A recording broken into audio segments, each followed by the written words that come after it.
بسم اللہ الرحمن الرحیم صلی اللہ علی النبی الکریم۔ محترم و معزز سامعین و سامعات، آج کے ہمارے لیکچر کا عنوان ہے محمد صلی اللہ علیہ وسلم کی ولادت۔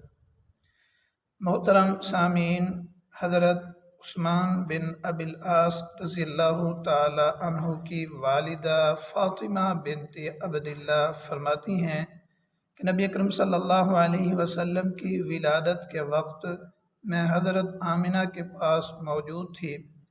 میں نے دیکھا کہ آپ کی ولادت کے وقت پورا گھر روشن منور ہو گیا اور آسمانوں سے ستارے جھکتے چلے آ رہے تھے، یہاں تک کہ مجھے خوف ہوا، مجھے خیال آیا کہ یہ ستارے میرے اوپر ہی نہ گر جائیں۔ محدثین کرام اس روایت سے یہ اخذ کرتے ہیں کہ یہ اشارہ تھا اس بات کی طرف کہ نبی اکرم صلی اللہ علیہ وسلم کی ولادت بسعادت کی وجہ سے جو دنیا پر ظلم، شرک، بدعت، کفر کی تاریکی تھی وہ دور ہو جائے گی۔ اب اس دنیا پر، زمین پر توحید کی روشنی پھیلے گی، رسالت کی روشنی پھیلے گی۔ ولادت بسعادت کے متعلق ہمیں 5 باتیں یاد کرنی چاہیے، 5 باتیں قابل غور ہیں۔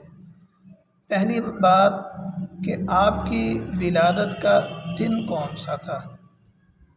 اس میں تمام علماء کرام کا اتفاق ہے کہ آپ کی ولادت کا دن دوشنبہ یعنی سوموار کا تھا۔ دوسری بات یاد کرنے کی کہ مہینہ کون سا تھا۔ آپ کی ولادت کا مہینہ ربیع الاول تھا۔ اس میں تمام علماء کرام کا اتفاق ہے، کسی کا کوئی اختلاف نہیں۔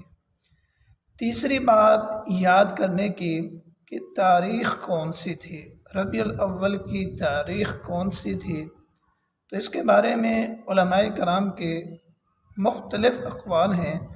ان اقوال میں سے 2 قول، ایک 8 ربیع الاول کا ہے، دوسرا 12 ربیع الاول کا ہے۔